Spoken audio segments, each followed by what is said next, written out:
music series.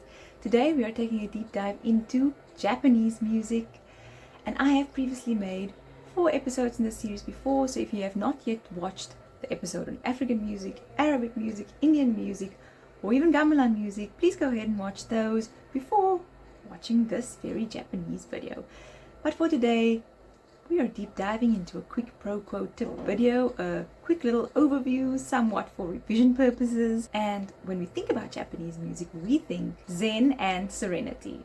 With Japanese music, our key instruments are the shakuhachi, which is a bamboo flute, and the koto, which is a string zither, also known as a dulcimer, but I like the word zither more.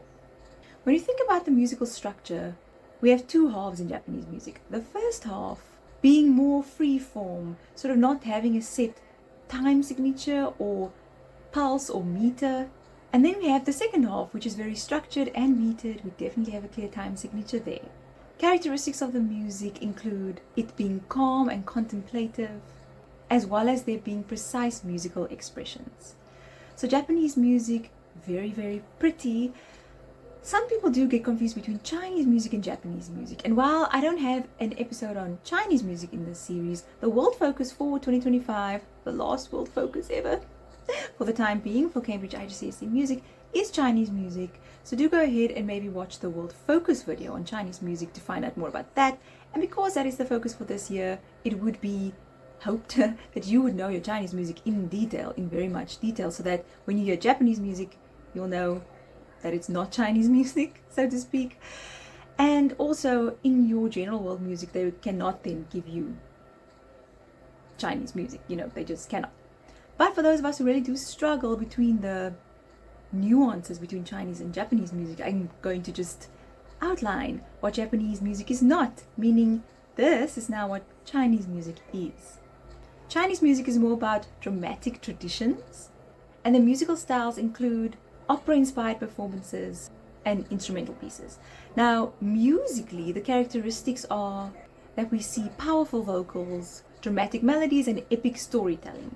And regarding instruments, the string family is very big there, as well as the percussion.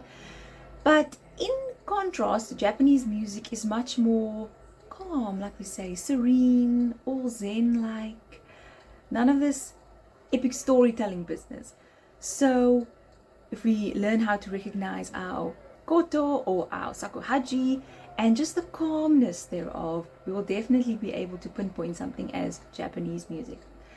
So I'm going to play a few little excerpts just so that we can get into a few different sounds that Japanese music might bring to us, because as we know with all the world musics, and even in your Western styles, you can have something that is a specific style and genre, but I mean within that style and genre there can be many things. I mean, if you think about Baroque pieces, there can be these slow, ornamented, beautiful slow movements, and then there can be these crazy, crazy, crazy fast virtuosic movements. But the style doesn't change. It doesn't mean because one is slower, one is faster, that they're different. They're still in the Baroque, for instance. So same with Japanese music. I'm going to cue now. We're going to listen to a few excerpts. Listen out for those calm and contemplative characteristics.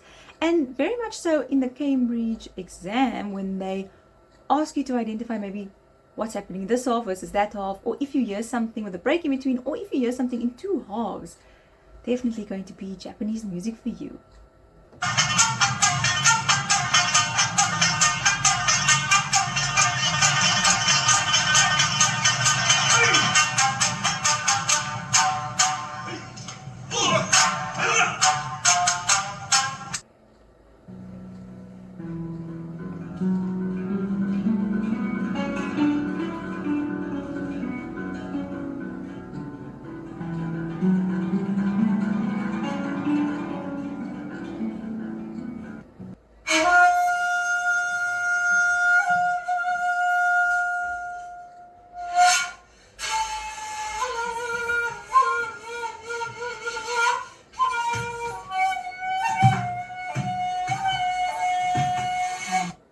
So there we have it.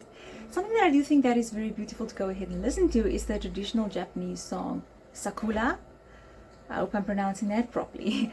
But go ahead and listen, and when you deep dive into any other Japanese music, do go ahead and listen for those two-half principles, okay? So in the short excerpts that I played for you, that wasn't present, but it's just because they're short and sweet and we're trying to summarize very quickly in this video.